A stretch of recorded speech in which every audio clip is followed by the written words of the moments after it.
Woe to you, O earth and sea. It's the Hop Nation USA Podcast.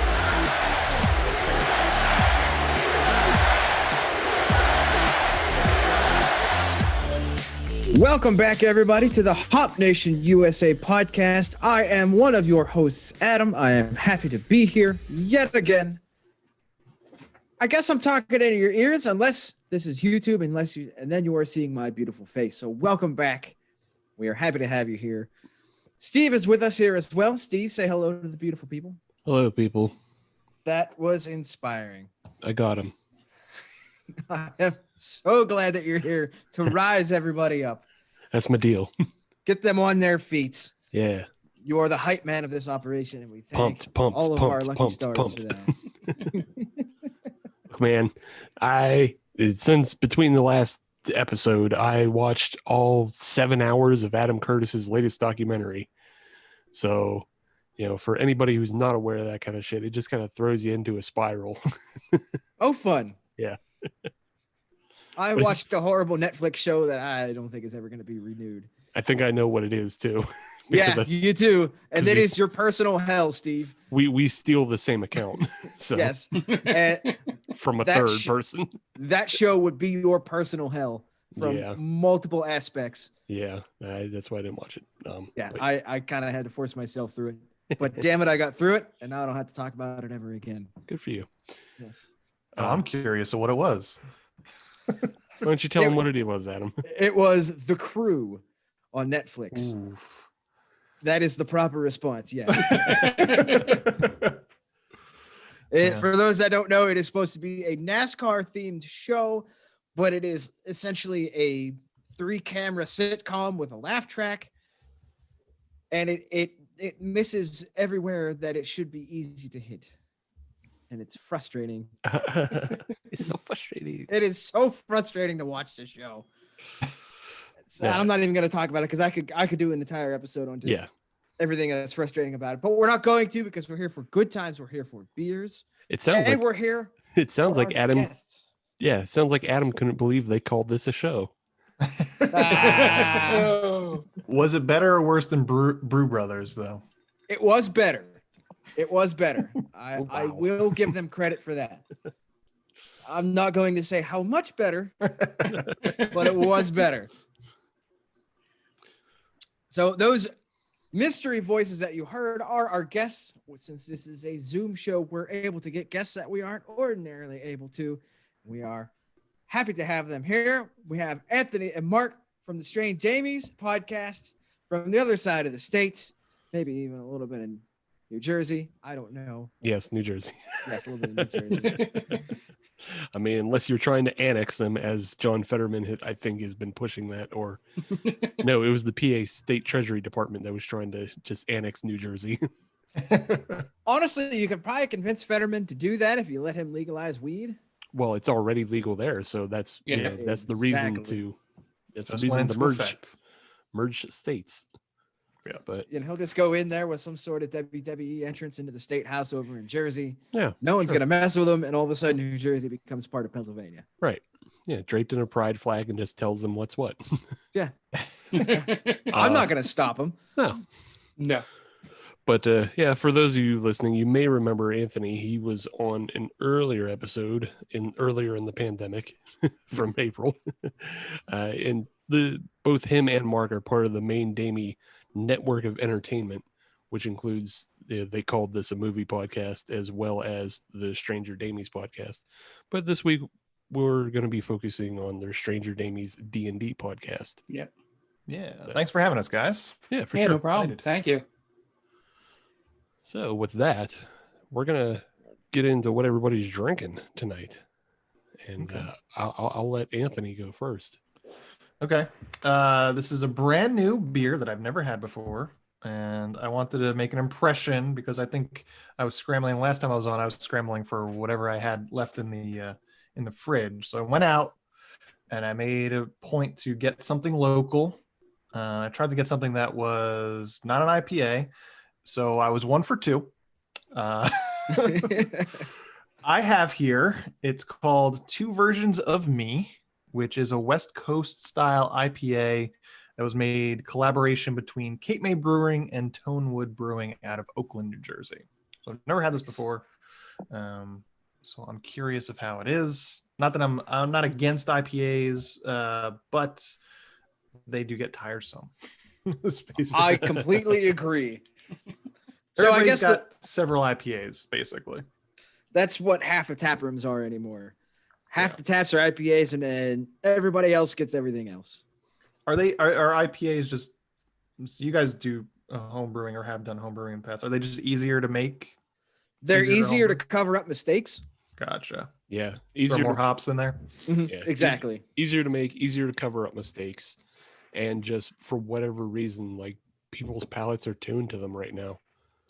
So it's just what it looks like. It's not bad. Yeah, not bad at all. I can see that on a magazine cover. Yeah. It's not bad. It's hoppy. It tastes like an IPA. No, good. They accomplished one of their goals. Yes. 7.5%. That's what it is. Oh, okay. All right. Adam, what are you drinking? So I went 2 for 2. I got something that isn't an IPA, and I got something local. Okay. Shout out to Ryan from Fueled by Hops. He was able to hook me up with this. This is a collaboration with Yellow Bridge. This is their something tart. Ah. It is their peaches and cream sour ale, 5.2% ABV.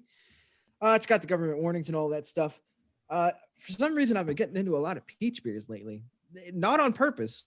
It's just kind of happened that way. They're kind of prevalent right now. They are. Yeah. I like a good peaches and cream beer, and this is no different. It's not quite as creamy as some of the other ones, but it's still good. Mm-hmm. It's still a good fruited sour. Yeah, it's a good one. Yellow Bridge is another Pittsburgh brewery that we don't have on the show enough. Well, they should stop living out in Delmont. Wherever the fuck. I will write them a strongly worded letter. Yeah. Get out of your hometown. Come to where I am. Well, yeah. Get your distro closer to me, and then we'll drink you more on the show. Yeah. Their distro has gotten better in the last, I'd say, 6 months or so. Mm-hmm.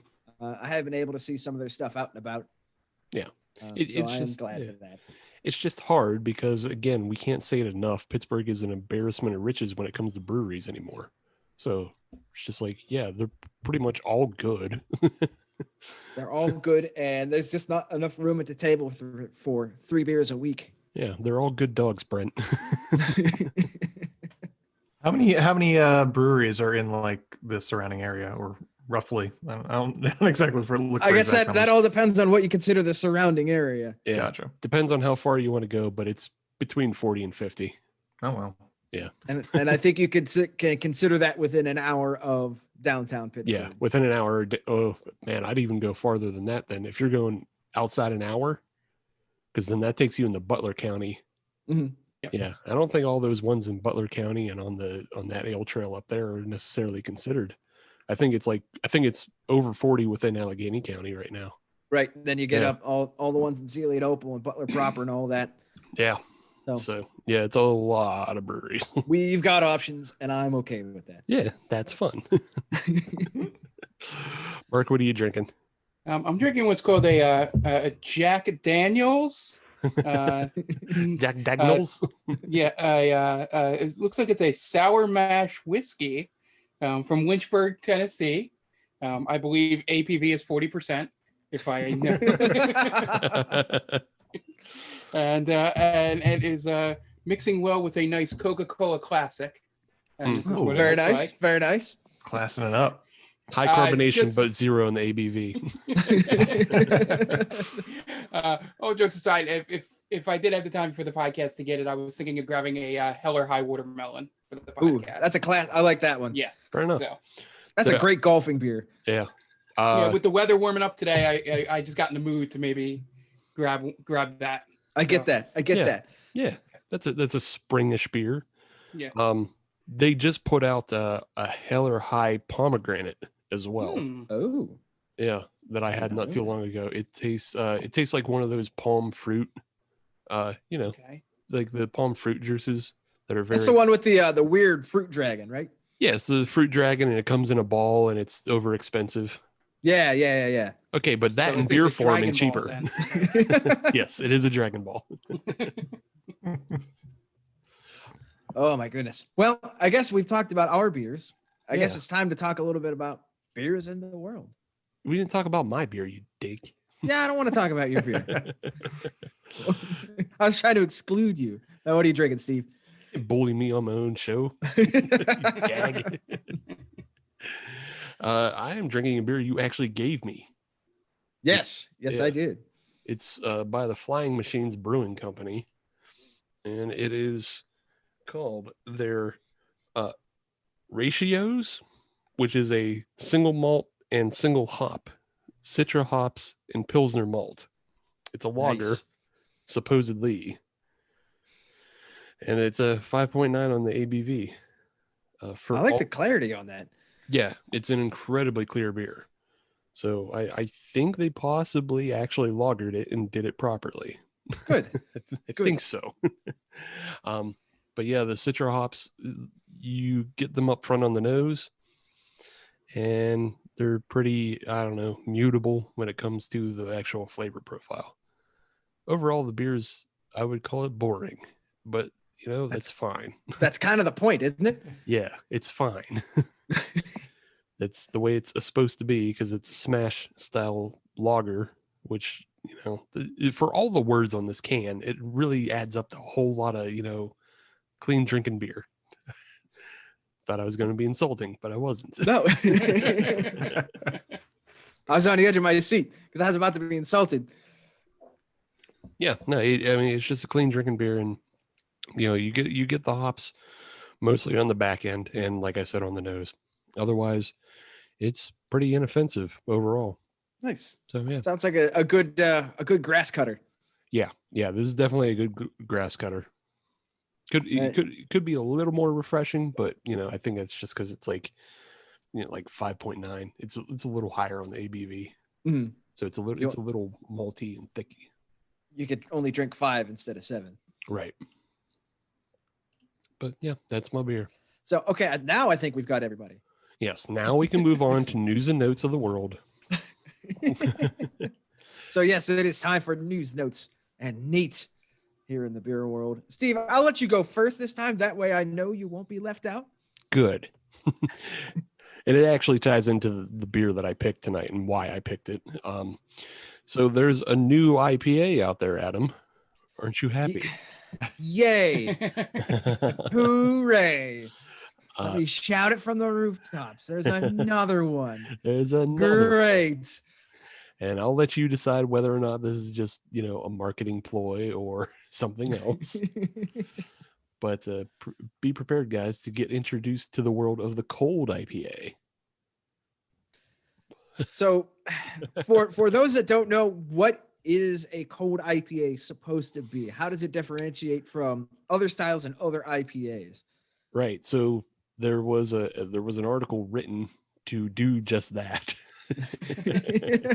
But it came out and everybody just kind of assumed that it was actually just the return of the IPL. Okay. For those who don't know, the IPL was the India Pale Lager. So it's a lager beer that's hopped. Hey, a lager beer that's hopped. What am I drinking? But sorry, frog in the throat. But what we're looking at is Kevin Davey he's a brewer, and he's been brewing the Cold IPA style on the West Coast. And he said he started it because he actually didn't like the way IPLs were made. So, yeah. Okay. Question? No, it's just confusion and a little bit of derision. That's all. Yeah. I'll try to help you. I'm just trying to soak this all in. Why we need another one? Right. So the way he describes the way IPLs were, and so you had two ways of making IPLs, and one was just making an IPA and then using a lager yeast, Mm-hmm. and the other way was dry hopping a lager. Both of which I don't like. It's fine. Yeah. Well, Kevin Davey of Wayfinder didn't like it either. What he decided he wanted to do was he was going to take Cold IPA, and what it is it's an IPA and it's adjunct brewed. So it includes things like rice and corn in the grist, kind of similar to a lager grist. And then he uses their house lager yeast, but ferments it at a higher temperature.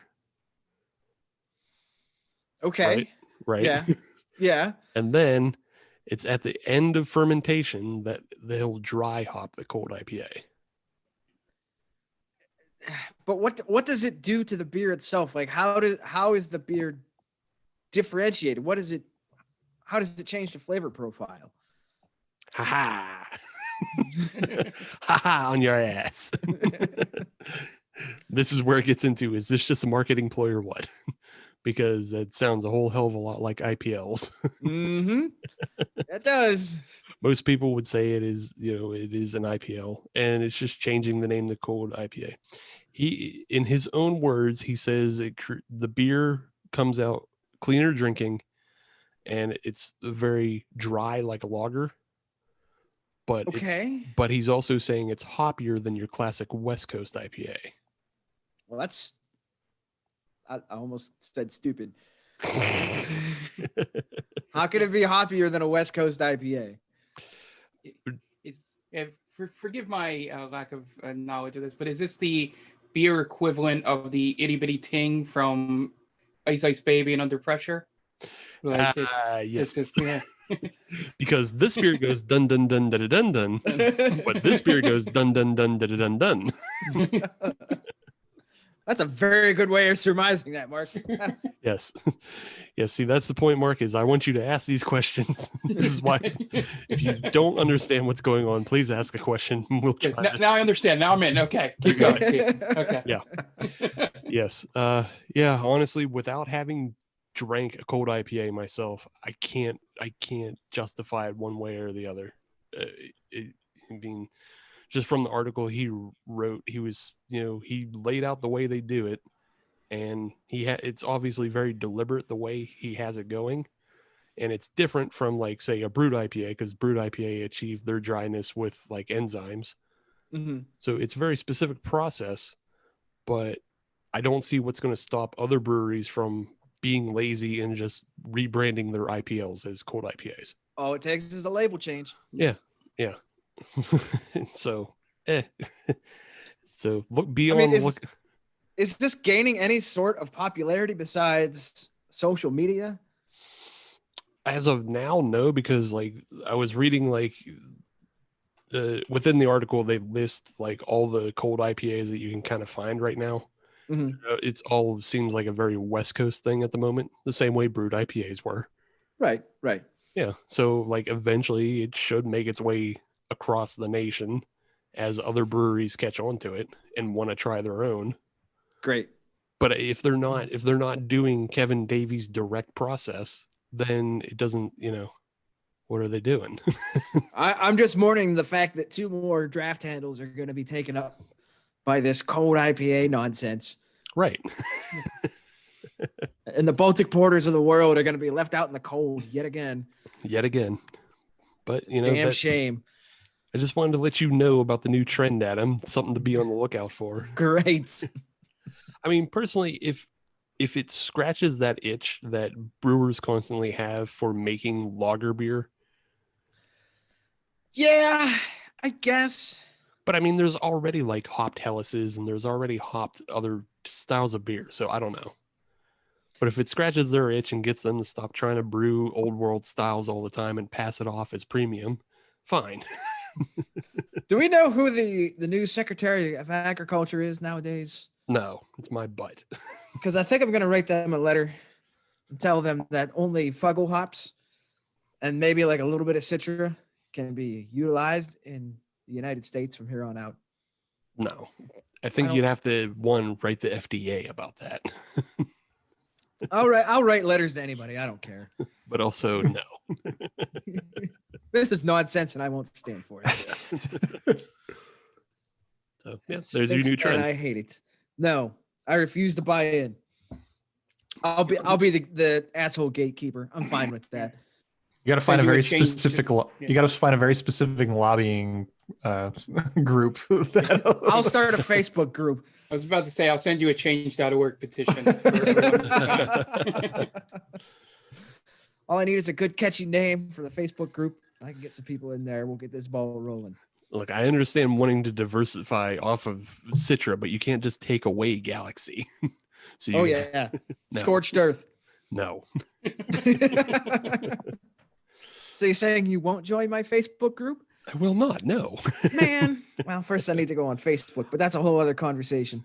I mean, maybe I'll join at the shit post, but The call is coming from inside the house.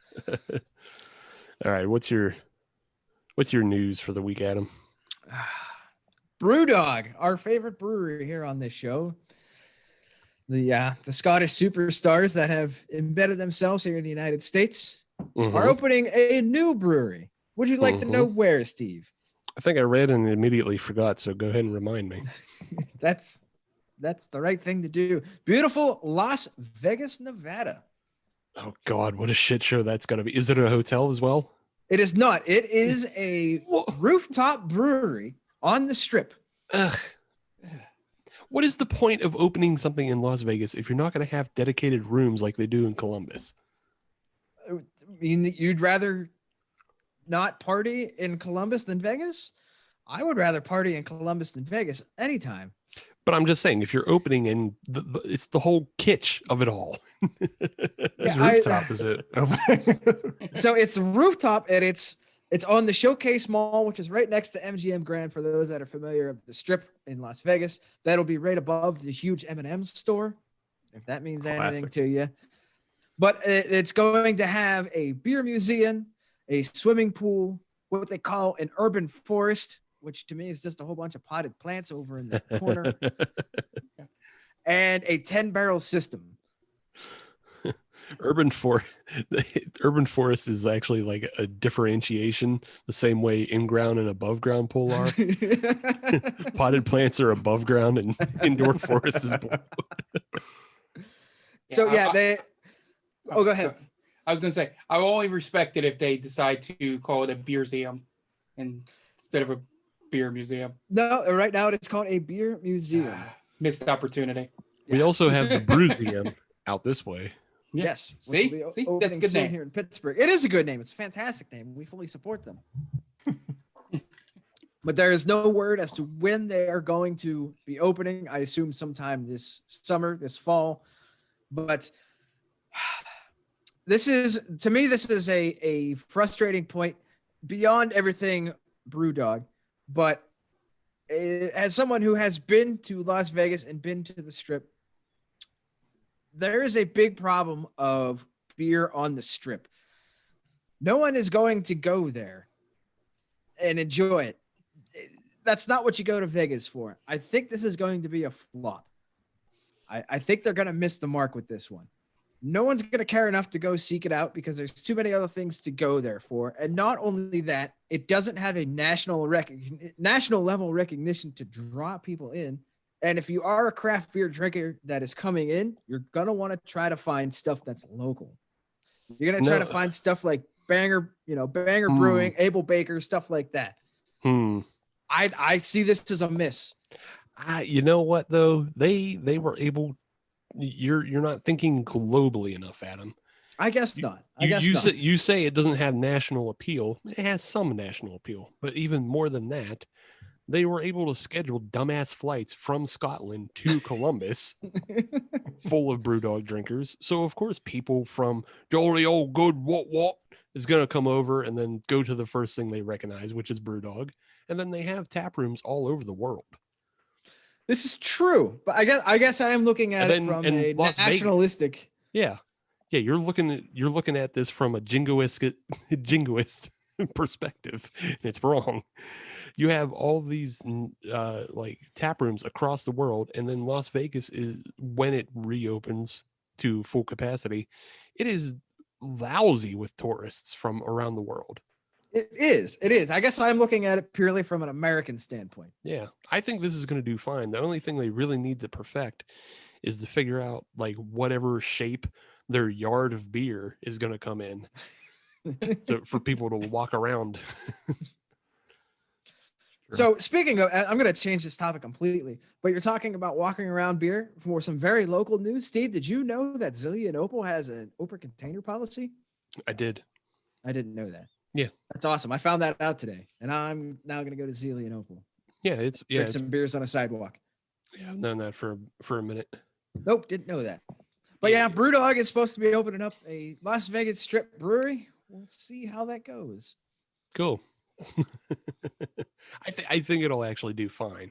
I don't, but maybe I was a bit narrow-minded when I thought about it. Yeah, you're just too much of a nationalist. You got to think of all those rotten teeth UKers coming over going, "Oh, Pip Pop, I know where to get the Elvis juice at. Do totally do. A doozy does." If that's not a clip, on Twitter later in the week, I'm going to be highly disappointed. Or go get me some Bull Patriot. I do as I does.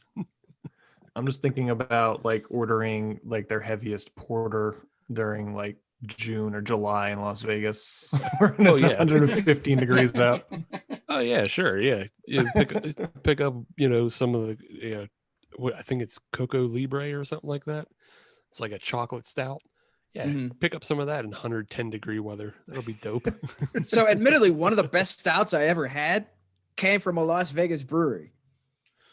Sure, but you were inside. Oh, absolutely. You kidding me? It was 72 and 58% humidity. You weren't on a rooftop trying to hide in an urban jungle. Nope. I was waiting for my medium rare steak to show up. Thank you very much. Yeah. You had plenty of time to process and sweat all that out before you got back under the sun. Take a shower, put on a fresh set of clothes, and then stay in the air conditioning. Yeah. Once you go to Vegas, you realize that's why the mob went out there.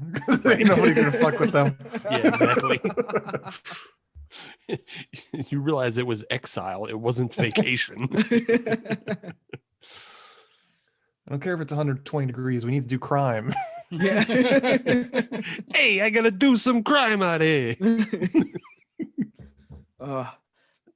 Walking out of the Las Vegas airport in the middle of the summer and just getting that heat blasted in your face that first time is an experience I will never forget. It is brutal. Yeah, fucking sucks. Yeah, so a buddy of ours got married out in Vegas 3 years ago or so. Yeah. And his ceremony happened in the Valley of Fire. So we sort of lucked out with the heat for Vegas because it was only like 98, 100 degrees in June, but it was miserable. Still miserable. 100 degrees is 100 degrees no matter where you are. Doesn't matter if it's dry heat. That dry heat is bullshit. It's hot. It's straight up hot. It becomes bullshit at a certain point. Like when it's like 85, it's like, okay, I get it. It feels okay. But like once it hit 100 is 100 degrees. Doesn't matter. Yeah. So Steve, did you have anything else? I have one little quick one that we can go through. Sure. If you're listening on Friday, as you should, then Cinderlands' third location in Pittsburgh has already been open for 2 days. Cinderland's third brick and mortar place opened up in Wexford, PA, which is outside of the city, within an hour. But yeah, still in Allegheny County, it still counts. Yeah, but yeah, it's open and you can go. Go support them. They do good things. Yeah, they have plenty of good beer. They're one of those breweries that, they don't really specialize anymore. They just have everything good. I don't think I've had a bad beer from them yet. Yeah, I haven't had a bad beer from them yet, and I've had multiple styles of beer from them too. Yes, they have a very diverse portfolio, and I appreciate that. Yeah, so yeah, check them out. Is there any news from New Jersey? Any new breweries that you guys have? Not that I know of.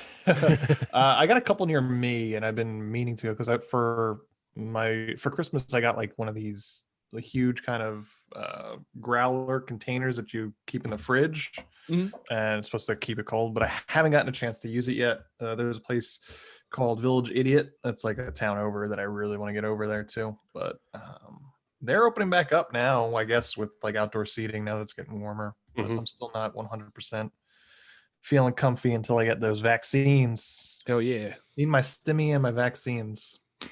Hell yeah. Vax me up, Papa Joe. You imagine saying that sentence 18 months ago? Right. Well, it wouldn't even make any sense. You'd be like, No, it wouldn't. vaccine for what? What's a stimmy? Steve, are you okay? Are you having a stroke over there? Yeah, What's a exactly. stimmy? I need my stimmy. Is that a diabetic thing or what do you? Is that some sort of barbecue I don't know about yet? Right. Yeah. Okay, so you haven't been to any new breweries. You been to any new dispensaries? Is that We don't have dispensaries in New Jersey. no? How do they do that? We got liquor stores. Liquor They just stores sell hold it it at all. They Oh. sell everything. Yep. Fuck. Oh. It'll never be that way in PA. But we can't go to we can't get it in convenience stores though. That's okay. Okay. But you guys have them in like grocery stores and everything like that. We don't. Yeah. Specifically, we have liquor stores that have everything though. So do your Wawas carry beer or no? Nope. No. Okay. So the closest thing we have is Wegmans has like their own specific like blocked off liquor store within Wegmans. Yeah. It's like a So- cafe law. Like, Yeah. Yeah, we have that. So that's the closest thing we have to anything within inside a supermarket. But all supermarkets do not have beer. Wegmans for those on the PA on the Pittsburgh side, that's a giant nickel. Except better. Well, I mean, it's a market district. It's not that. No, Wegmans is better. I will plant my flag in that one. Wegmans is better. I'll Wegmans say is it's classy. different. I'll say Their it's food different. their food's expensive, but their liquor store is pretty cheap. Obviously, because it's like a big box store. Which I know you're supposed to support mom and pop shops, but I hate spending money, so I get Yeah, sure. It's like if you can stay employed and you're making $100,000 a year, sure, support mom and pop because you can do that still. The rest of us, we're gonna do what we can do. We're in survival mode. Yeah. If we don't steal from you, say thank you. I could badmouth Jeff Bezos on Twitter and still have an Amazon Prime account. Yeah, exactly. Yeah. Still sleep at night. All right. Well, let's come back to the beers that we were drinking this segment. If anybody would like to go first, you can. If not, I'll go back to my beer. Yeah, you can know. Okay. You've So- earned it, Steve. All right. So I'm drinking the Flying Machines Ratios Smash, which is their Citra hop and Pilsner malt beer. And it's coming out of North Kakalaki. I don't know if I pointed that out, but yeah, it's a Wilmington, North Carolina beer. It's fine. I don't know. Doesn't knock my socks off. It has really nice clarity to it. You can drink a whole bunch of them if you really want to. It seems like the kind of beer that's not supposed to knock your socks off. No, it's not. But for all the words they put onto it, don't expect,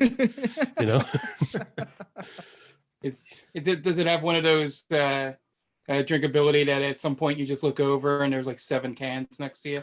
Oh yeah, Just yeah. like- It's just a constant it's a 3-camera sitcom. You can put down a whole bunch and not notice that you did, Yeah. and you won't really feel guilty that you did either. You'll just go, oh, okay, well, I guess that's done. I'll go do something else now. Yeah. I guess I'll go next. I was drinking the 2 versions of me. Still don't know the name of it. It's a West Coast style IPA, but it's from Cape May Brewing and Tonewood Brewing, and it's an IPA. It tastes like an IPA. It's good. It's not bad. It's got a nice color to it. I feel like it's gonna be one of those things where I get like that pain, like right here, and you're kind of, and whenever you call this part the adenoids, maybe I don't know, but yeah, it's tangy. I think I have other beers that I might try instead of this. It's a 4-pack, so I only have to suffer through 3 more. It's like a 6.5 maybe out of 10. You could always just use the other ones as trade bait. There you go. Yeah, it's probably like a limited series edition or something. Yeah, it's fine. Right on. All right. So I'll go next. The Yellow Bridge, the something tart. Their peaches and cream. This thanks again to Ryan of Fuel by Hops setting us up with this. I greatly appreciate this. It's good peaches and cream sour ale. It does not give the tingle in the phalanges down here like some sours do. So Steve, this is kind of in your wheelhouse in that regard. Neat. It is not overly sour. It is not hatefully sour. It's pleasantly sour. But it's peaches and cream. I like that. I've been drinking a lot of them lately. I'm good with that. I drink this again. Shout out to Yellow Bridge. Y'all make good stuff. Keep making it. Cool. There you go. Mark, how was your world exclusive Jack Daniels and Coca-Cola Classic? It was good. But my recommendation, which Hell or High Watermelon 21st Amendment, I'm very picky in terms of things I drink and eat in the heat and hotter weather. And it's definitely one of my go-tos for that because it doesn't make me feel awful sitting out in the heat while drinking it. So that's why it's one of my go-tos. And as soon as the weather warmed up, it instantly sparked that thing in my brain that I got to go get a case of it. So you've been almost conditioned. Yeah. Whenever things get up above 60 degrees. Yeah. Sort of like, yep, it's time for that beer. You hear that, people in Vegas? Once it breaks 75, go get some 21st Amendments. Yeah. So tomorrow, go get some 21st Amendment. Yeah. Cool. All right. I think it's about time for us to take a break, Yes. reload, Yes. get us a fresh set of beers, and possibly drink of other sorts. Yes. And we'll be right back. We got some bills to pay.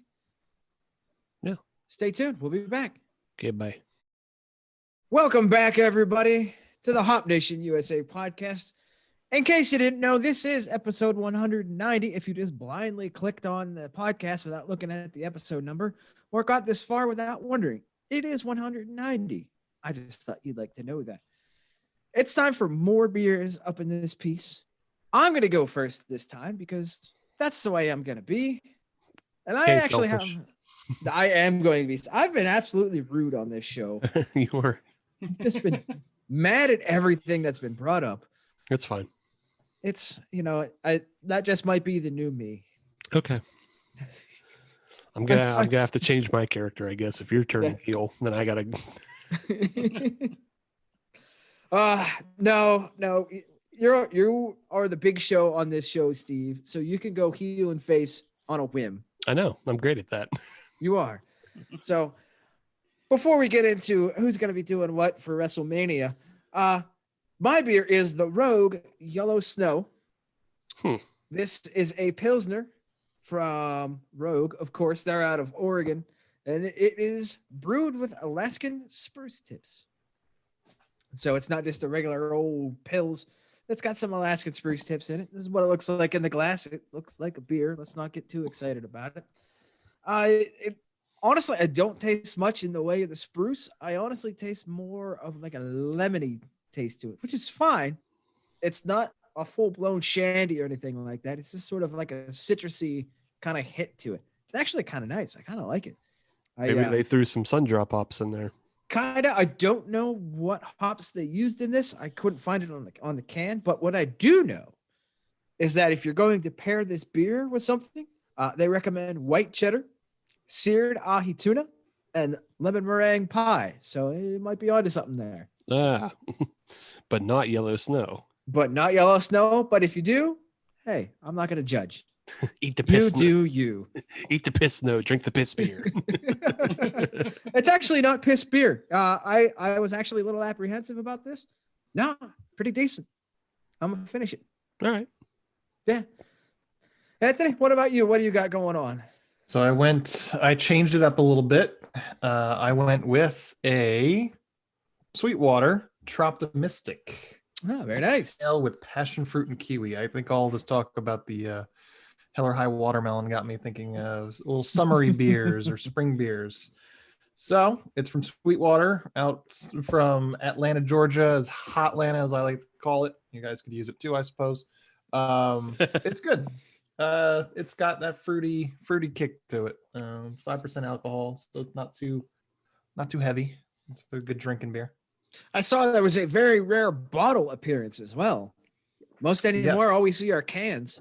Yes, very few bottles, but I got my my Infinity Gauntlet beer bottle opener, which is wholly useless, really.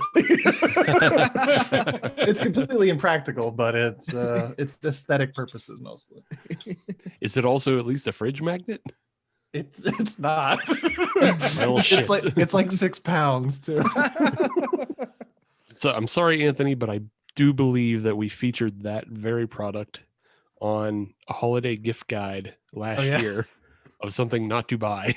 Oh yeah, I agree, because it doesn't open bottles particularly well, but It doesn't open cans at all. And no. Well, it can if you just smash it into the side of the can. fair enough. Just brute force it. Mark, what about you? What do you got going on? Still got the Jack and Cocoa, but I can open up the Sauvignon Blanc if you guys want me to grab Hey, the you're bottle. fancy. Background there. No, that was a gift from a coworker at Christmas. I helped him out with a bunch of stuff there, and he was just like, "I don't know what you drink. Here's some Sauvignon Blanc." I was like, "Okay." Well, now I'm drinking Sauvignon Blanc. Blanc. I was getting fucked up tonight. Yeah. Work in the Going morning, from be whi- damned. Yeah, whiskey to wine. That's the way to go, right? Yeah, that's definitely not fucking up your palate in any way and Yeah. going to And lead to a headache. definitely doesn't make people think I'm a sorority girl or anything. If you start doing shots of Fireball in the stream, then I would have questions. Well, let me go down and get my. I was gonna say if you start doing woos, then we're gonna start having an issue as well. Chugging down Steve? Trulies. Yeah, truly. Aw. I'm not gonna leave you out this time. Good. What do you have? I went the complete opposite direction. So we had that kind of big wordy, no bells and whistles, no frills at all kind of beer on the first segment. So I took it the exact opposite direction, and now this is all bells and whistles, all frills, all alcohol. It is the Southern Tier Blackwater Nitro Series Iced Macchiato.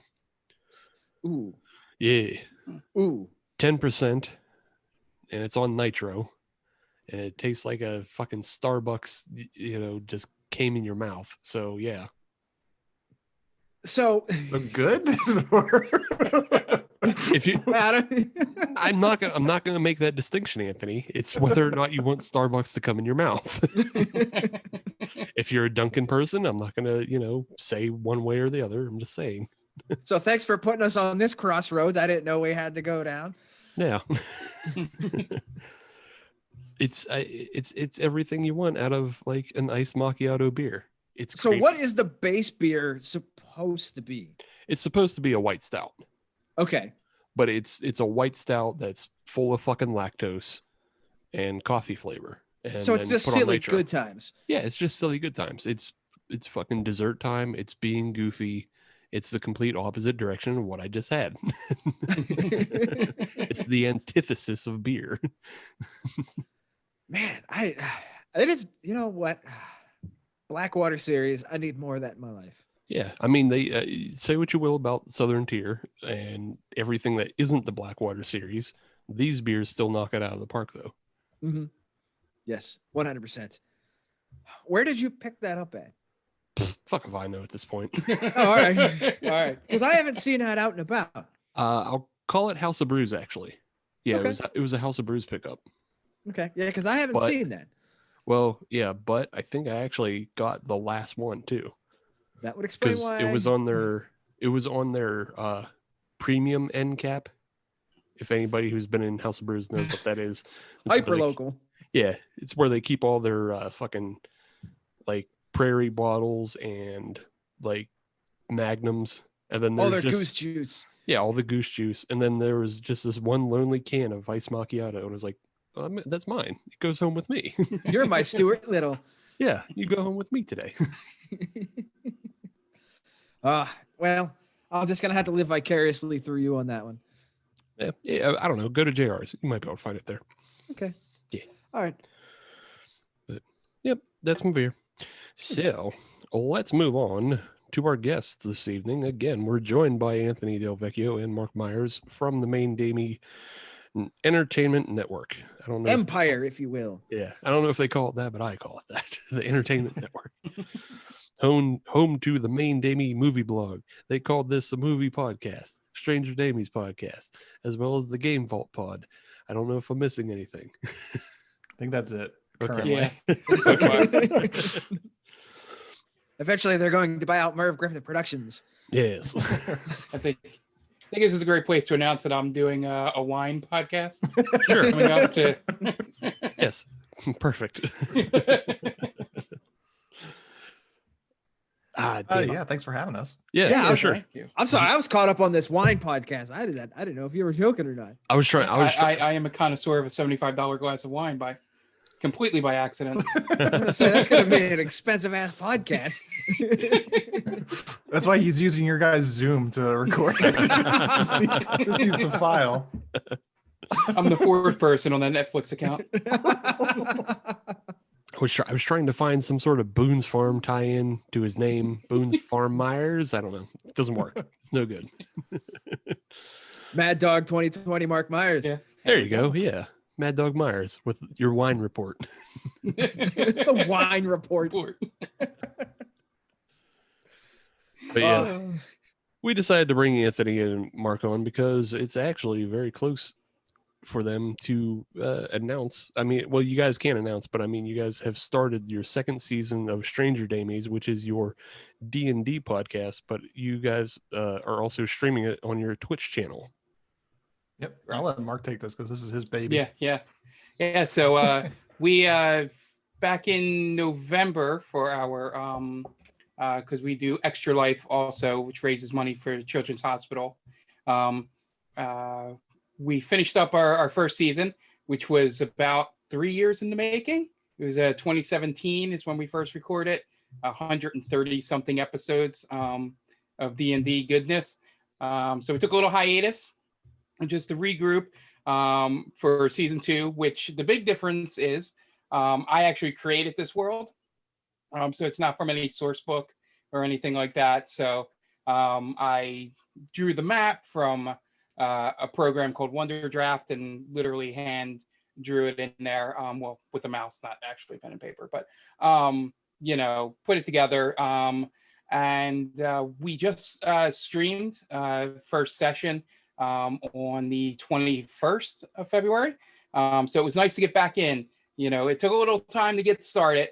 After doing it so much for 3 years, you're kind of getting a rhythm and getting back into it. It was nice. And then I have these guys here, Anthony and the other players, Dan, Tom, Jenny, and Jonathan, just like they were riding a bike, just right back into it with accents and all that. So it kind of got me back into it. And, it's kind of fun. Well, I love actual play D&D for the main reasons. I think someone that was in our chat for that pointed out that you can always just play video games and do other things to just beat things and roll dice. But watching our podcast or listening to it, you come there for the stories and the comedy moments and stuff like that. So I hope we do a good job at that.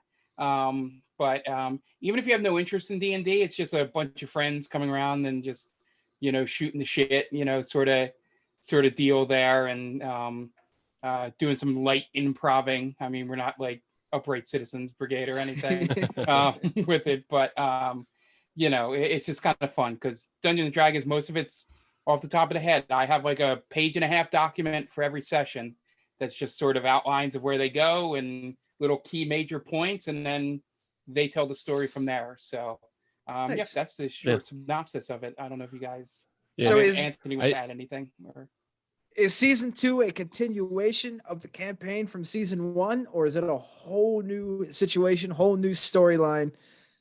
Yeah, whole new. Everything's brand new. We season 1. I took a little bit from a famous D&D podcast, Critical Role. I Mhm. sort of set it in their world. So what I found about halfway through was, as much as I like Critical Role and the stuff in there, I felt really constrained as a storyteller to like keep it in Matt Mercer's world.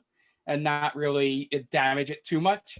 Not in terms of blowing up the world or anything. I didn't really care about that, but sort of like, I can't, you don't want to, do something wrong or say a city wrong and all that stuff.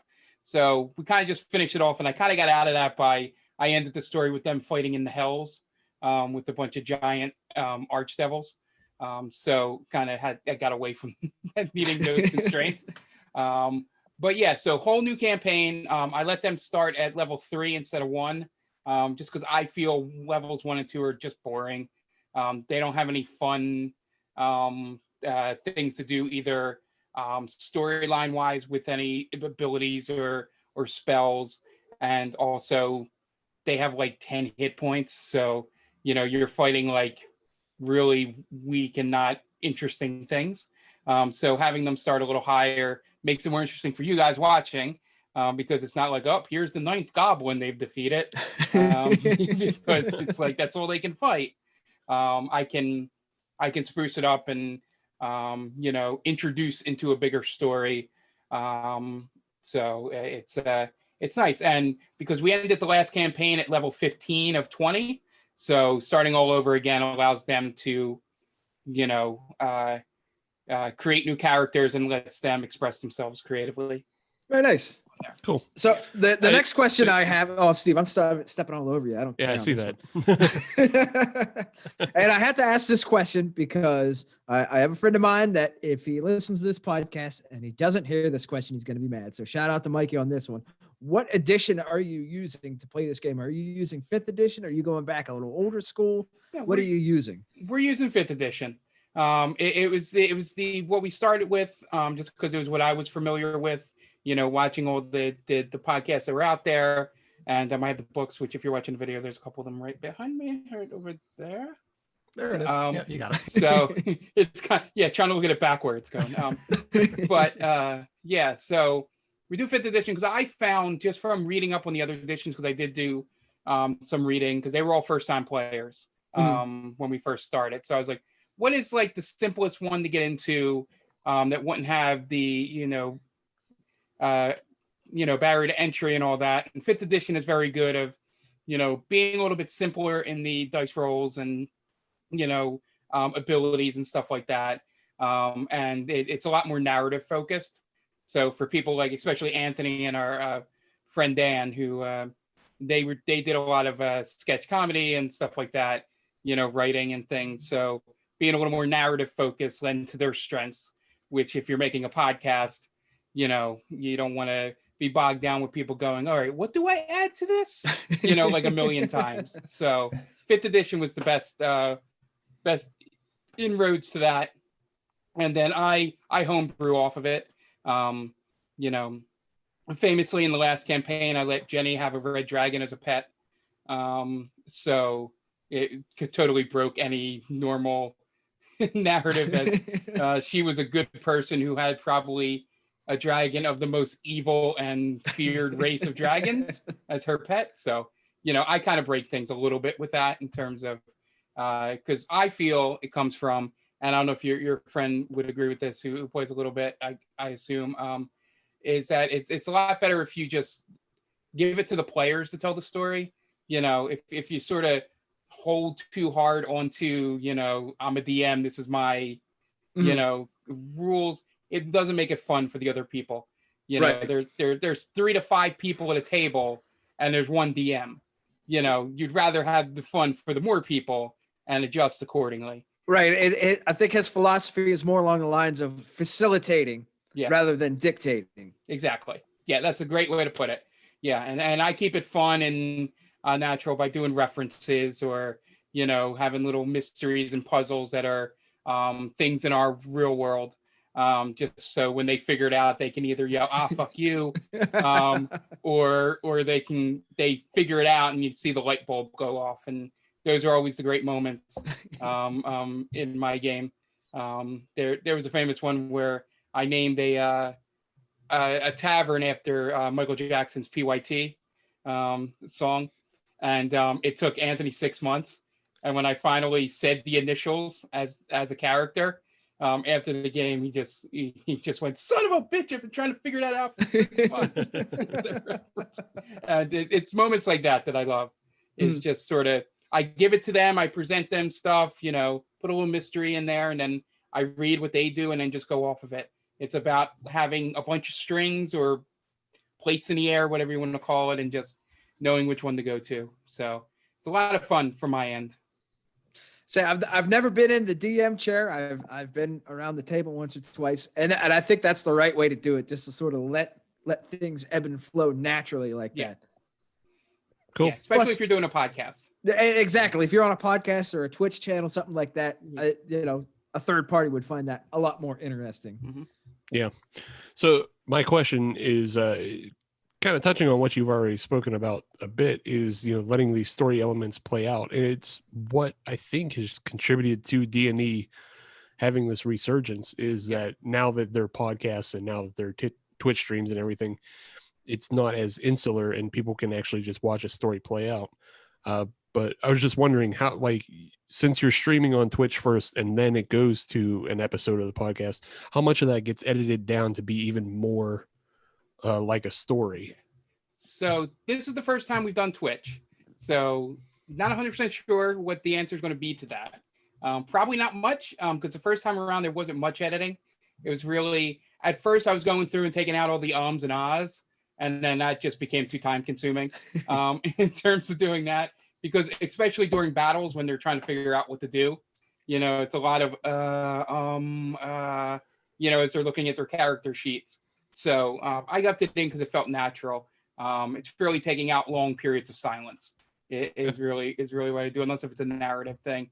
But what we're doing differently by having the Twitch this time around is, instead of doing weekly episodes on the podcast, I'm going to do bi-weekly, and then fill in the gaps with some special content, whether that's talking to a player about something that happened on the last episode, or maybe, some kind of mechanic that I introduced or something, a shorter episode, somewhere between 10 to 30 minutes, just sort of discussing something that happened, just to, as I said, for the people that binge on the stream, they have some content to look forward to until the next stream comes up.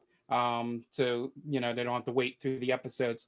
But I'm going to try, my goal is, by having more space between editing, is maybe put a little more flourish into the podcast, add in some, more music cues, or, some sound effects. I can figure out how to do it.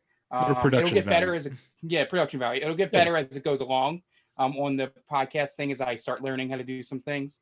On the stream side, it's going to be very straightforward. It'll probably be some underlying music track, if I forget to put it on, unlike I did in the first stream. And it'll be our theme song. We'll play through, and that'll be about really the production in terms of audio. Obviously, we have the layout that Jen made, which is fantastic. We'll have our cameras, we'll have the fan art in the corner.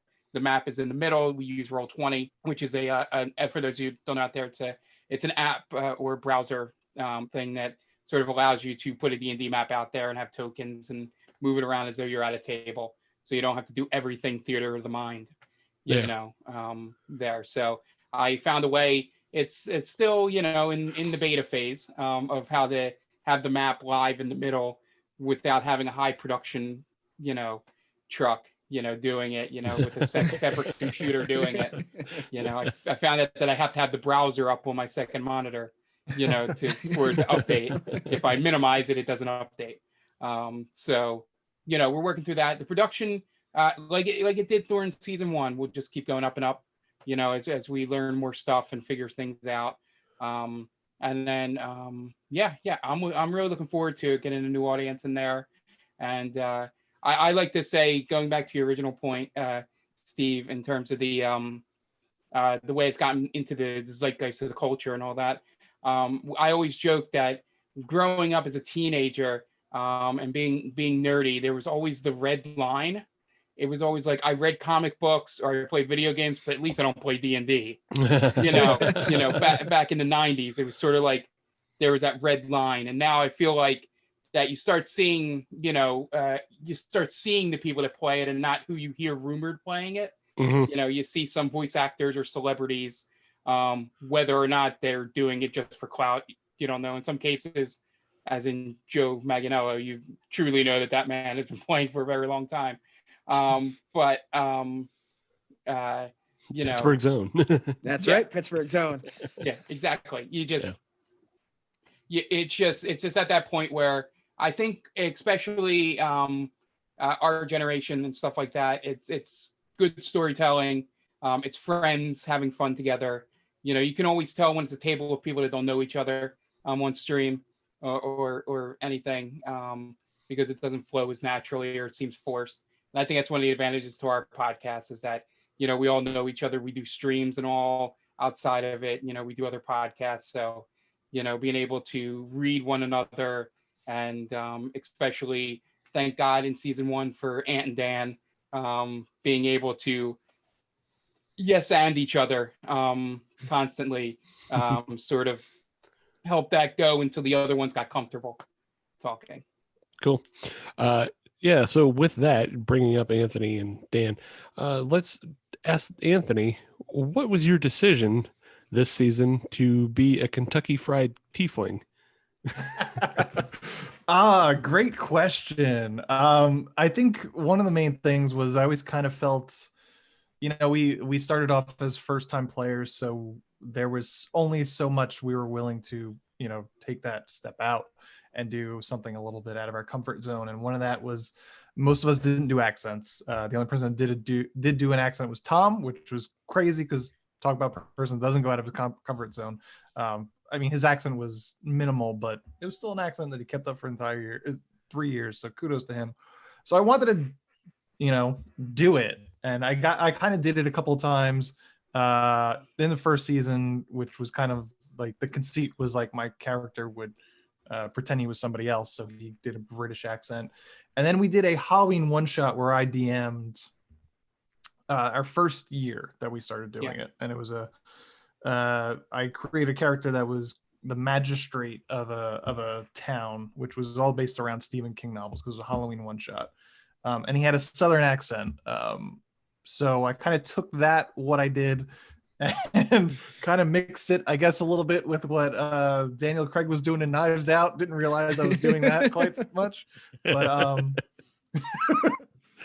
yeah, it's just one of the things that I mentioned on my character episode for coming up was that I wanted to make sure that I wasn't basically just falling in to the same character that I was doing from season 2. It was a very specific character, and these two characters are they're similar in ways, but they're different because they're both charisma based characters. So there's gonna be a lot of talking and probably being a lot of an asshole because I seem to gravitate towards being assholes in these podcasts for whatever reason. So I wanted to have that, at least that barrier between those two characters, because the first character was my voice and I wanted to have at least some accent. So it was either British or it was a Southern. I tried to go Creole as much as I could. I think it was coming a little more Kentucky. But yeah, I was definitely getting Kentucky Gentleman also because the accompanying artwork, you know, looks very much like, you know, the Colonel Sanders as the devil. If nobody knows what a tiefling is the character. He's a 17-year-old trust fund kid, boarding school asshole kid. He's like Chuck Bass from Gossip Girl if he was a tiefling, more or less, with a Southern accent. That's really kind of the inspiration for him.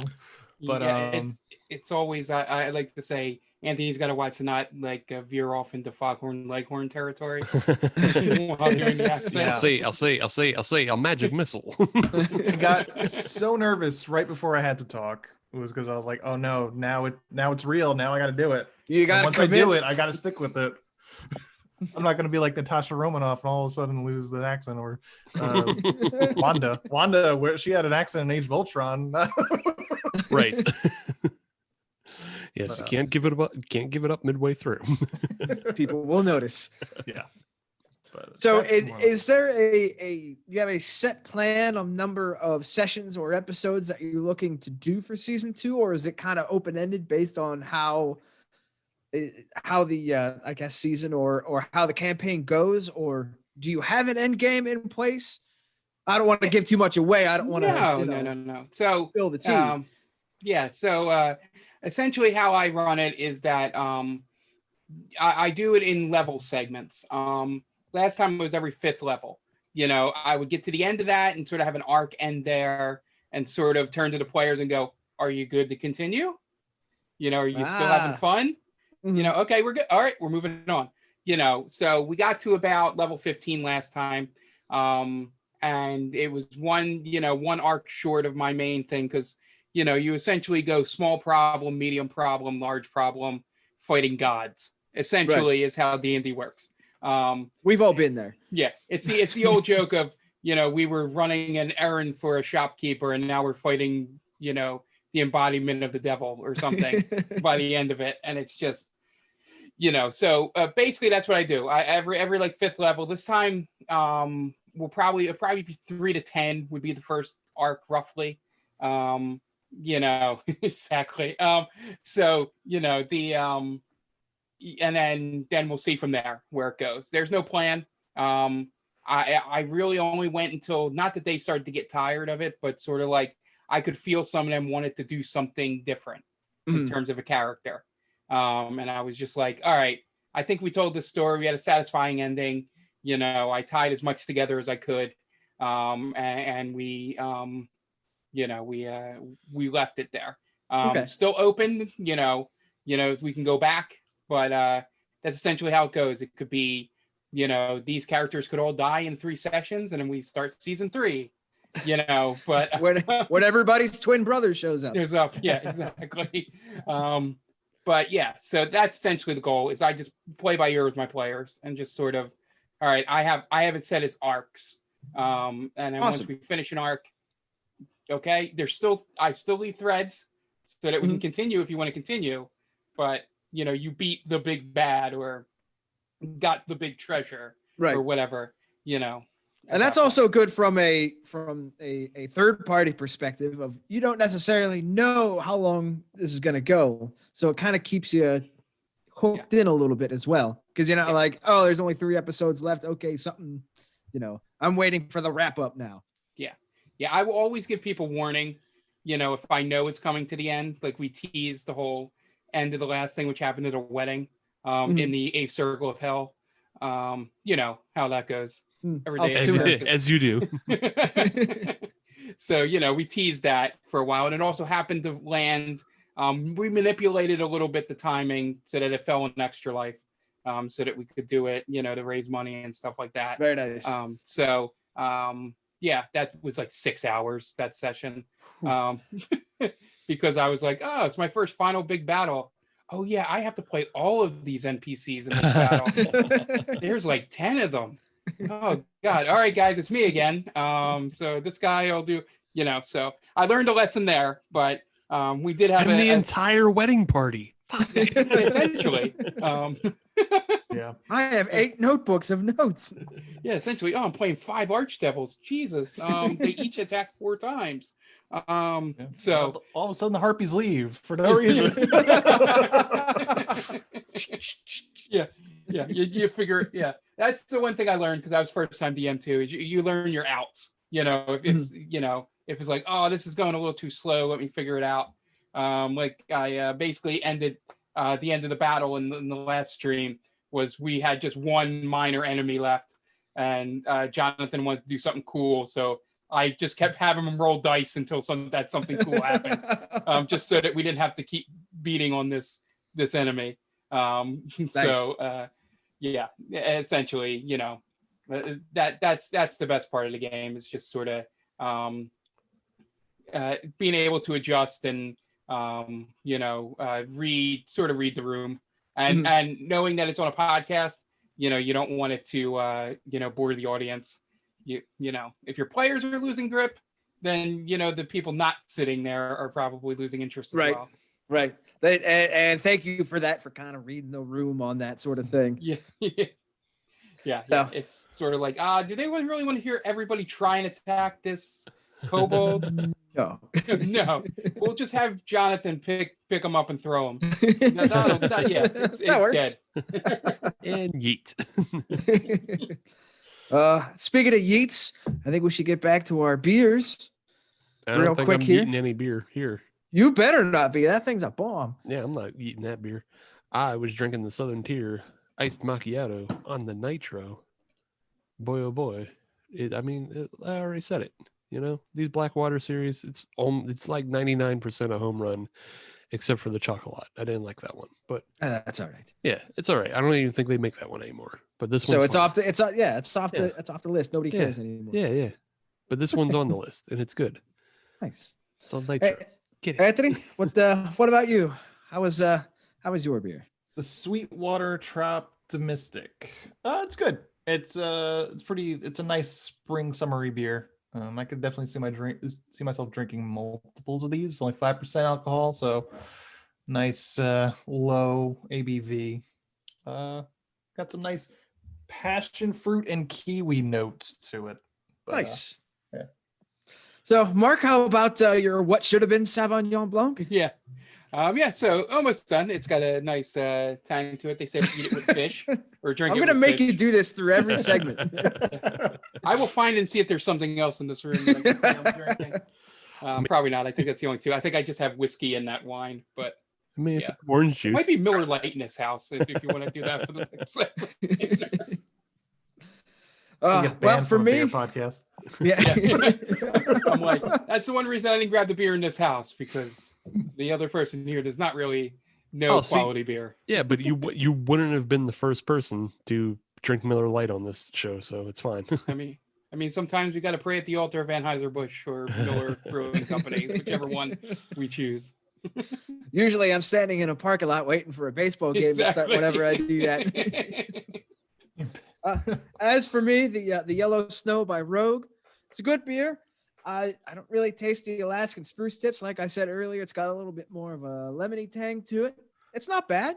I mean, if somebody handed this to me while I was standing in a parking lot waiting for a baseball game to start, I'd drink it. Okay. Yeah. And I would put it in the it's fine category. It's fine. It's fine. It's fine. Yeah. All right. It's cool. Whatevs. Cool. That's about it. Well, let's come back with segment 3, where I've devised the game.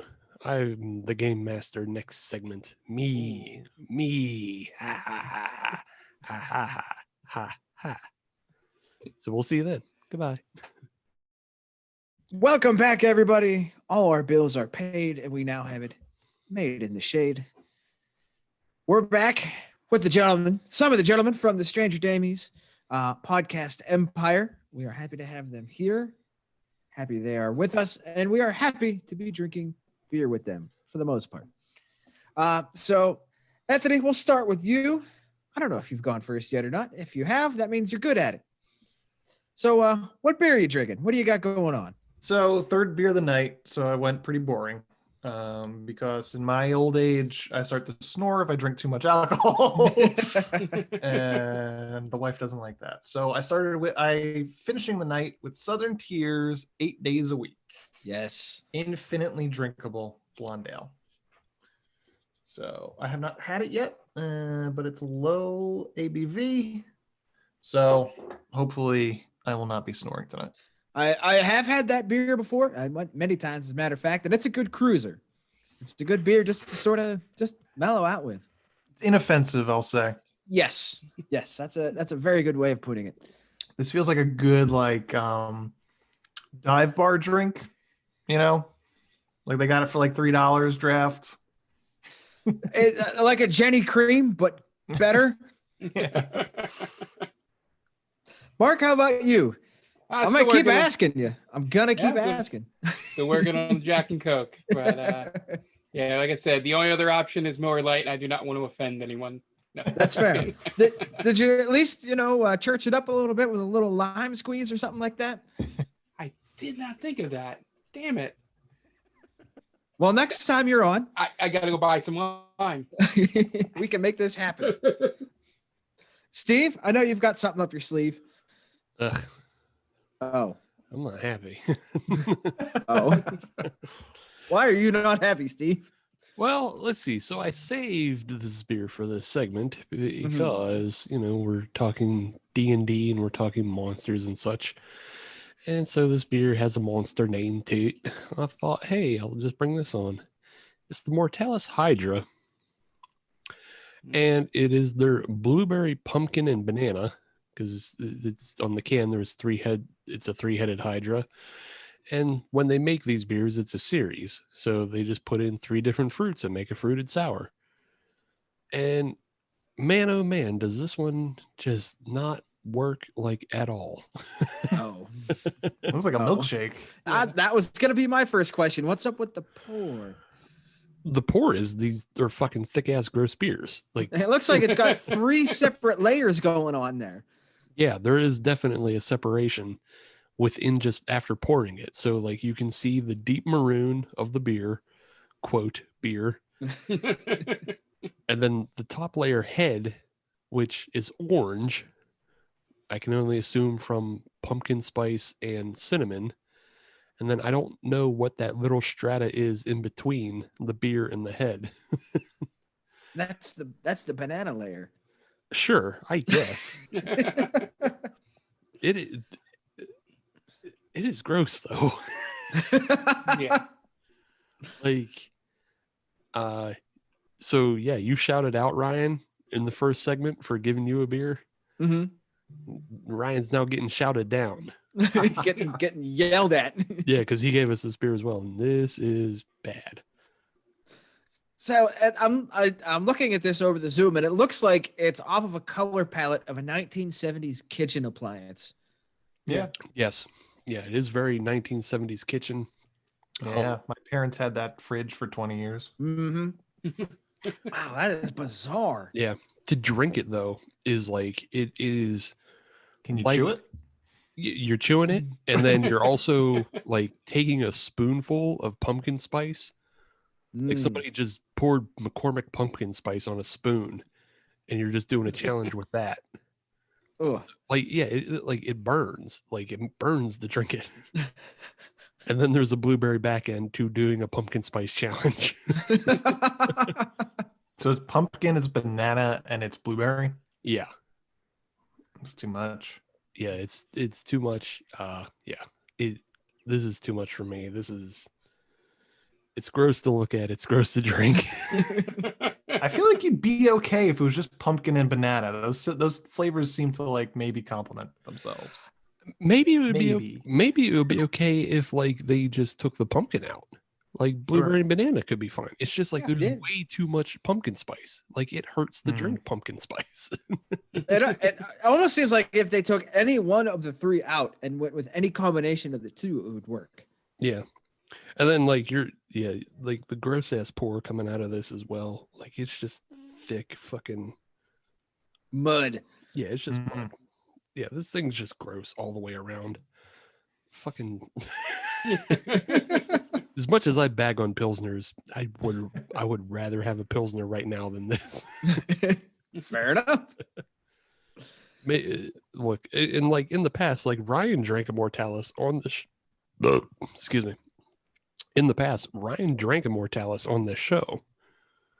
So like I was like, oh, okay, he likes it. He seems to go down fine. And so that's why I just kind of saved it after he gave me one. I was like, okay, I'll find an appropriate time. And I thought today was an appropriate time. And it wasn't because there's no appropriate time for this garbage. Yeah, it's like rolling the natural one of beers. Yeah. I mean, I feel like I may have just like made a lot of enemies at Mortalis, and you know what? You can't even see this, but as I'm moving the beer around and like taking it off the rim and it's lacing, you can see the flecks of pumpkin spice sitting in the lacing of the head. The only question I have is, and I don't know that you should have to do this in the first place, did you roll the can? Yes, I did roll it a little bit. I gave it a little shake because I knew I was in for trouble, and even still, it didn't help. It just came out fucking disgusting. I say, yeah, if you rolled the can, and I mean, what else can you do? Yeah, this is too much.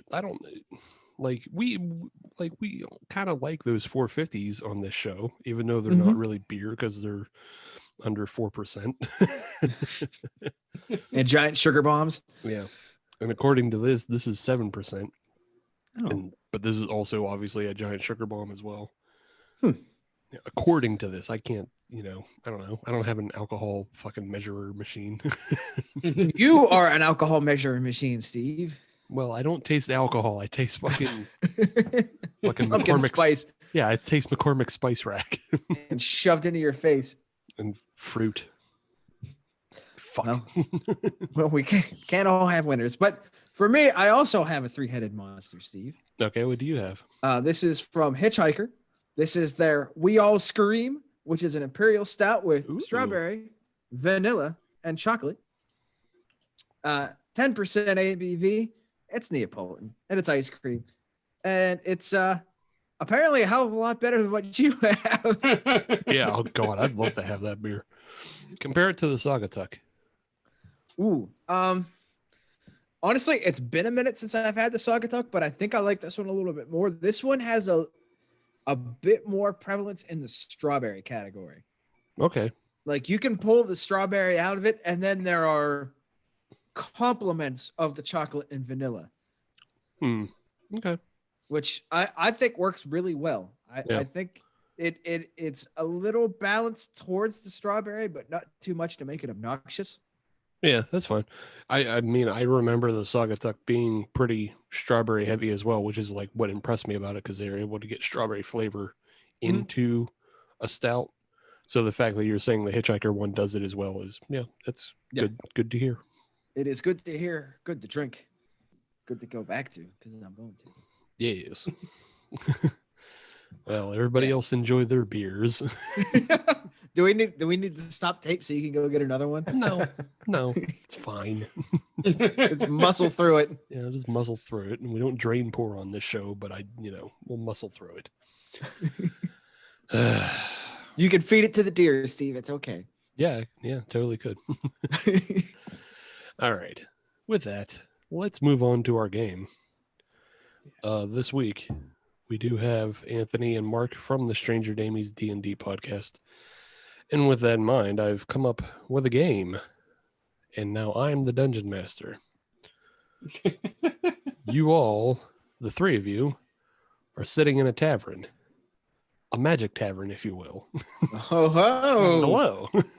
Okay. Oh, we name dropping now, huh? Yes. And you're all partaking in a blind beer tasting flight.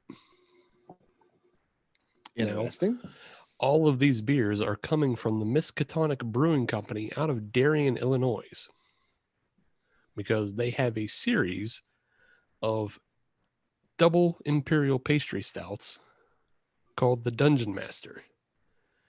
And each one of these beers is called the Dungeon Master, colon, the name of a monster from D&D. Oh, hell. So what I'm going to do, and you guys can work as a team at this event, but because I know, Adam, your knowledge is, it's not up there, but We'll say limited. yeah, you have some. You've played. I'm the only one who's never played D&D out of the You should. It's a good time. out of the four of us. But yes, so what I'm going to do is I'll read you some of the descriptions of the beer, but then I also have a copy of the Monster Manual 5th edition in front of me, and I will read some descriptions of the monster. You have to tell me what beer/monster am I describing. Okay. Okay. Yeah. All right. So let me take a minute and I'll get set up and I'll get the first one going. This is where production value comes in afterwards. Yeah. Yes. Yes. See, you can't even hear like the way the pages turn. This is an online monster manual. Yeah. Like you can read it as a book. It's fun. It's fine. It's neat. It's a neat thing. So I'll start with the beer description. And like I said, these are all double pastry stouts. They're just full of gross. And they're all 10%. So, yeah, you'll get pretty tuned up on them. One hitters. Yes. But this version of the Dungeon Master is known for its cassia bark, coffee, and cacao nibs. What you need to know about this beer, though, is if it's in a room and on a space, it takes up the entire space. Oh, great. And this beer can only contain one large creature or up to 4 medium or smaller creatures inside it at a time. Are those all our hints? No, there's not all your hints. I'm just kind of pacing them out, seeing if you get them at any time. You do have to roll a wisdom or perception check to tell if this beer is right in front of you. Yeah. Okay. Mark, what are you thinking? It's a gelatinous cube. And yes, Mark comes to the rescue. He identifies correctly. I was gonna let them talk a little bit. All right. Yeah. So I think going forward, Adam and I will try and work it out. Yeah. And then we'll refer to Mark to see what he thinks. Yes. We'll let him come to the rescue. Yeah. Yes, you were directly correct, though. That is the Dungeon Master Gelatinous Cube. It is a cassia bark coffee and cacao nib version from Miskatonic Brewing. So let's move on to the next one. And this one, I'm starting you out kind of easy. Okay. Yeah, these are the easier ones to identify. But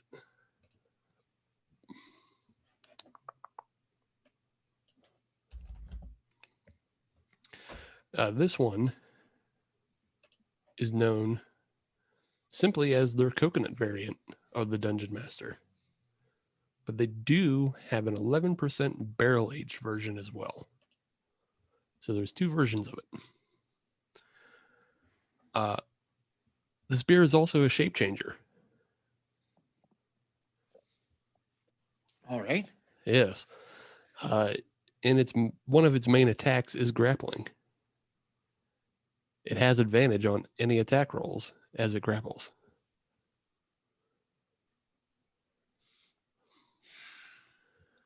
It's a solitary beer. It lives and hunts alone. We just had a werewolf in our session, Mark. Do these sound like werewolf things? Is this just werewolf things? Is this just werewolf things? Does it grapple? Fuck being good. I'm a bad wolf. That's what I was thinking. Was trying to think of a shape shifter. There is one that's like a specific name, but I don't know if they would go for it. I can't think of it. It's like it's like an early on. What's it called? When you when you impersonate someone. Doppelganger. Doppelganger? Yeah. Yeah. Doppelbanger? Yeah. That's the only other thing I could think of is doppelganger would be the other shape shifting, monster that would be alone. Is that your final answer?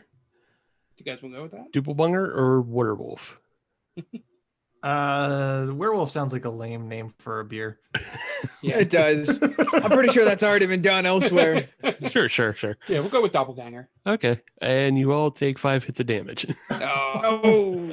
Was it werewolf? It was no werewolf either. Okay. It does have a stealth +5. Jesus. And this beer can alter its outward texture to resemble wood, stone, other basic materials. Like a mimic?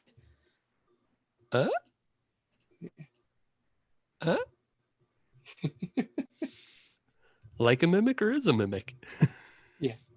Yeah. You know what? Mimic. Yeah. We'll go mimic. Yeah. It's a mimic. Yeah, totally. It is a mimic. Yeah. All right. Adam gets one. That's shaken bacon. I helped. Like I said, these are kind of the easier, more well known. Yeah. That is a monster that we have not encountered quite often, if at all, in either season. Hint, hint, Mark. No. No, not yet. Apparently, Mark could give a shit about mimics. First treasure chest we come across bites her hand off. Right. Yeah. I think it attacked by a carpet last session. We did. Last season. Yeah, a smothering carpet. All right. Your next beer that you're trying to blind taste your way through, it is drenched in maple syrup and pour over coffee. But it also has some very specific qualities about it. It is known. It is known as a Nocturnal Hunter. That sounds like Wolverine, but that can't be it.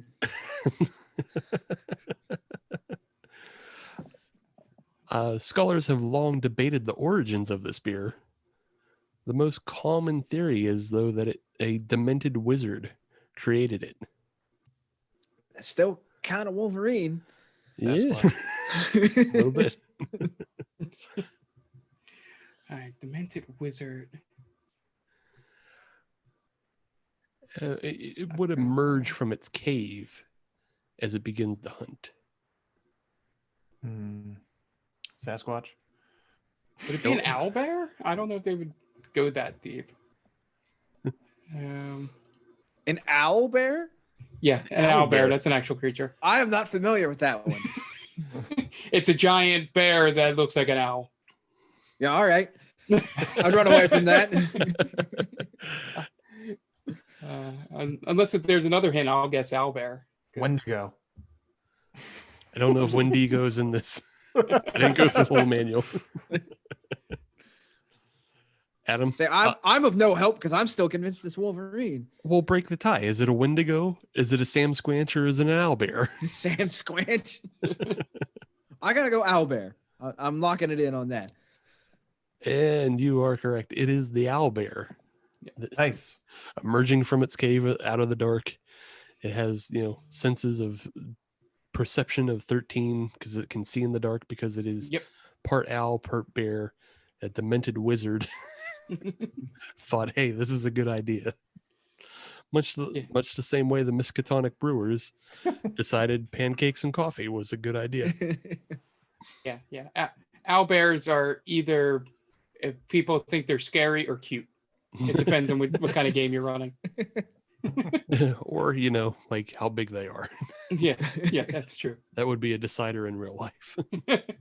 Duck-sized horse, horse-sized duck. Yes. Okay, so your next one, it is an incredible blend of things because it is Madagascar vanilla, almond, cacao, and it is meant to be a biscotti imperial stout. Biscotti. Yes. That's Italian. Biscotti, Italian. Keep it in mind. Yeah, James Gandolfini. Hey, it's Great me. wizard Gandolfini. It's me, the great wizard Gandolfini. Got any gabagoo? Okay, so I will tell you that this is a bit of a big bad. Uh-oh. Okay. I hope there's more. Yeah, hold on. No, Okay, good. The thing actually fucked up. Yeah, the appendix is wrong in the book. Yeah, the appendix is wrong in the book, so it took me right back to a different page that I didn't want to go to. Anyway, it does use its brain to attack.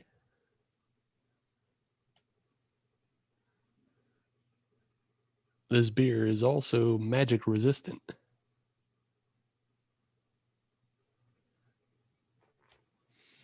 Mark, I'm thinking Mind Flayer. That's the first one that comes to my mind. but give me one more hint there, Steve. They are likely rogues and outcasts if you encounter one by itself. Yeah, it's a mind flare or an illithid or whatever. Yeah, The- Mark gets a bonus point for hitting the fucking made-up Greek name Illithid. It is the Mind Flayer. Yeah. Yes.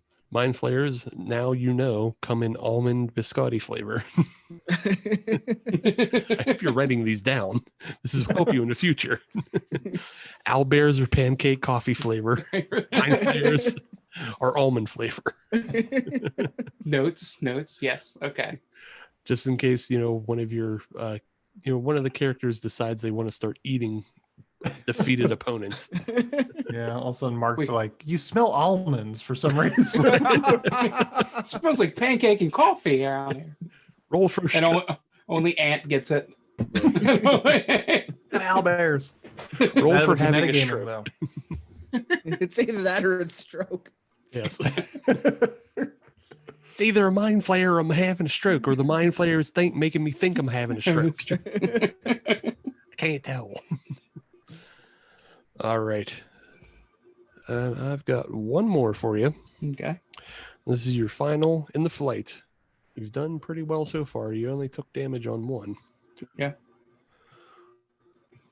But this one may stump you.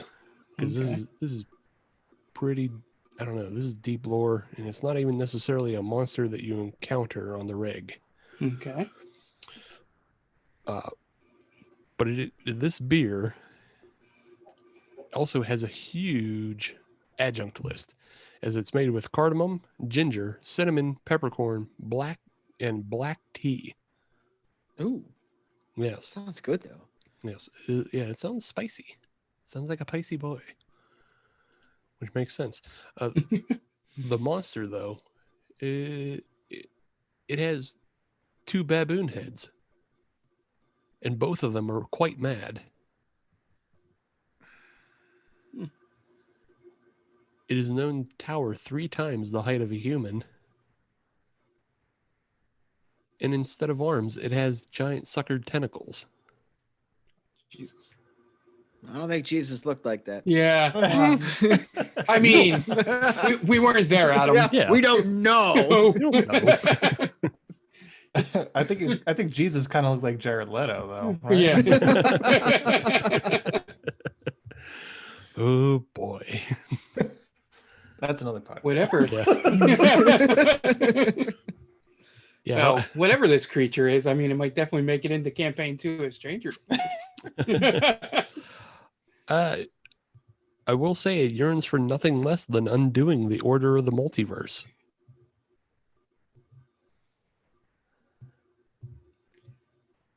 Is it a nexus? In that it is known as the Prince of Demons. Oh, Jesus. I'm bowing out on this one. I got nothing. I really only found one demon. It's definitely not Grisette, because that would be a terrible name for a beer. Which, yeah, no, I got nothing. I like the description though. Beelzebub. Anthony, do you have anything? Two-headed primate squid. Gotcha. Squidward. No. Unfortunately, it was incorrectly portrayed within Stranger Things. Oh, Demogorgon? It is the Demogorgon. wow. Yeah. Holy shit! Nice poll. Yes. This is from the list. It doesn't have like any official descriptors as far as like, what it attacks with or anything. It's just in the list of demon lords. But yes, the Miskatonic apparently thinks the Demogorgon would taste pretty spicy, as it's made with ginger, cinnamon, peppercorn, and 2 giant tentacle arms. I can see that. You would need a little spice in the abyss. So Yeah, yeah. Right now, wow. He's a spicy boy of 2 baboon heads of madness. Now, Who that's wants a to band undo? name. Who wants to undo the multiverse? Yes, he would like to undo the world. I can see why Stranger Things changed this. I'm looking at pictures right now. I was like, Right. that would be weird. It's a lot. It's a lot. 2 baboon heads, lizard legs, tentacle arms. Yeah, overpowered.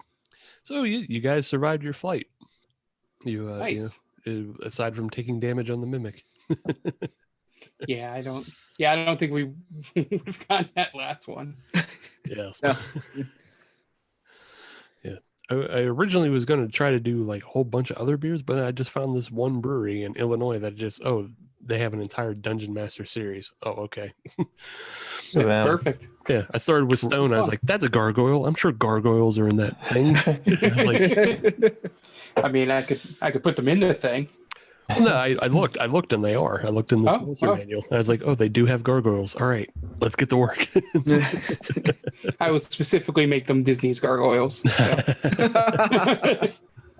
You can only do that if you get Keith David on the podcast to voice the monster. Man. Found the mother load instead. Yes. So you guys did it, and then go check out Miskatonic Brewing because it looks like a fucking nerd haven as far as I can tell. At least they're reading the room, though. Yeah. Yeah. Well, let's see. Dungeon Master beers, and then Miskatonic is a reference to H.P. Lovecraft, and like just looking at their Instagram, it's a whole bunch of other nerd shit. So yeah, There you go. check them out. What part of Illinois, Steve? I got a road trip coming up I got to take. I don't know, Darien, wherever that is. Oh, I have no idea. Yeah, I don't know. Yeah, look into it. West of Indiana. Yeah, exactly. But yeah, thanks for playing along, and No problem. you can all thank Fun. Mark. You can all thank Mark for his knowledge of the monster manual. He knows what an owlbear is. He was the guiding light. I have spent way too much time on the website D&D Beyond looking through monsters to try and kill these guys. I haven't looked up shit. Yeah, whatever. Werewolf. I punch it in the dick. I do, or should I rephrase? I do declare I punched that werewolf in its dick. Look, last season I staged a coup against Hulk Hogan. These things rarely come up. They hung him from a tree. Yeah, we staged a Marxist revolution on in the town. I'll admit, that is not a sentence I expected to hear today. We But burned it's a- down Postomania. It's a good way to sell the show. Because I will put it this way.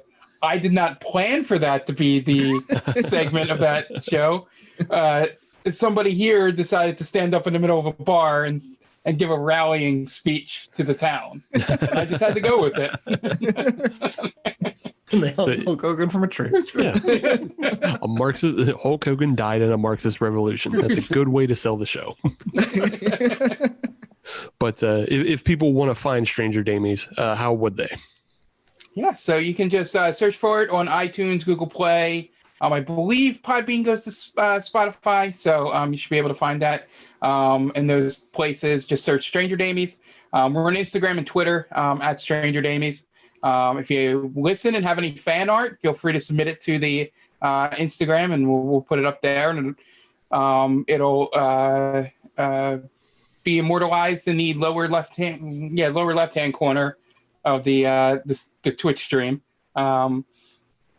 And you can find us streaming on twitch.tv/GameVaultPod. It'll be probably Sundays, but I will recommend checking the Twitter at least, just to be sure, because we don't do this professionally. So if things come up work or, life-wise, it might have to be a Saturday instead of a Sunday. So, we will let you know. Our goal is to make it probably Saturday at noon, I think we were saying last time, to kind of have a good schedule there. So it's not too early, and, we can still do things we have to do on Sunday. So Be sure to check that out. I'm considering putting it on YouTube, but last time I tried to edit video for this podcast, it didn't go well because me not video editor. So we'll see how that goes. But it will definitely be in audio form, and it will live on the Twitch site for about, I think, like a month or so, maybe something like that after the session. So be on the lookout. If you join us live, you can talk and chat. We kind of don't pay attention completely throughout the game, or we shouldn't. I know I don't. I close it off. But during the breaks, we'll answer any questions or interact if you guys like. Right on. Anthony, why don't you just give a little plug for They Called This a Movie as well? Sure. They Called This a Movie. We watch shitty movies. And is this going up this Friday? Yes. As it should. So we have one of the shittiest movies we've ever watched that just dropped yesterday. And it's 9:00 on the day before it's dropped. I haven't edited it yet, so that's going to be great. Oh yeah, but I love this movie. You never heard of it, but it's great. They Call This Movie wherever you get your podcasts. We're on Spreaker.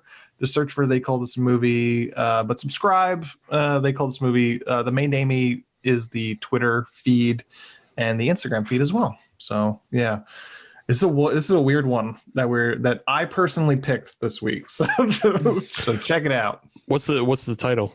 It's called Rats with a Z. Two teen girls turn rats into dates for the dance. Yeah, I saw the cover art and I immediately thought this movie was made on a bet that was lost. Ron Silver and Kathy Baker got paid. That's all that matters. Interesting. And it was for some reason on Showtime. Great. Oh, well, if you want to find us, all you have to do is search Hop Nation USA, and that'll get you Twitter, Instagram, and Facebook. And if you want to listen to brand new episodes of the Hop Nation USA podcast every Friday, as you should, then search Hop Nation USA on your favorite podcatcher like Spotify, Apple Podcasts, Google Podcasts, anything that starts with pod and ends with cast, we're on it. And if you're on any of those platforms, leave a 5-star review. Because we are a 6 baboon-headed creature, but they only let us use 5. And that's a bigger crime than trying to unmake the multiverse. But yeah, thanks again for coming on the show, Ant and Mark. Multiverse together. Yeah. One thing I would recommend, make sure you get onto tpublic.com, buy some of our stuff. If you like the glassware that you saw on some of our social medias, go to fuelbyhops.com, get into their shop, buy a glass. Yeah. They're pretty dope. Yes. We like them. You should too. Yes, they're good glasses. They're all good glasses, Brent. Can I say one thing? If anybody's listening to this, haven't played D&D, and you're stuck in your house, haven't seen your friends in a year and a half or whatever, ask if they want to play D&D. That's how Mark started this whole thing. He just asked if we wanted to play, and we played. It's a great way to keep in touch with your friends during this pandemic, and it's a good time. It's a really nice creative outlet for anybody that's trying to be creative. That's all I'll say. I'm plugging D&D. And I'm not even sponsored by Wizard of the Coast. We'll send the check directly to you. We'll get you them Gygax bucks. Yeah. I'll take that over a stimmy. You're at this point, you might be more likely to get your Gygax bucks before you get another stimmy. Thanks, Joe. Grandpa Joe, where are my Gygax bucks? Well, yes, thank you guys for coming on the show. This is a good time. We'll have to have you on again. Hopefully Steve doesn't have a bad third beer the next time around. And hopefully Mark has some beer. Or maybe they just need a guest star on the Stranger Damies, little Pip Pop Poppins. Brew Dog, it's me. I'm here for your HR nightmares. Yeah. It's me, Brew Dog. I'm here to sell you beer. That was fun. Thanks for having us on. Yeah, thank you. Yes, Right on. this is a good time. Yes. All right, with that, thank you, everybody. Follow us on Twitter. And tell your friends. That's about it. We'll see you next week. Be safe out there. Goodbye.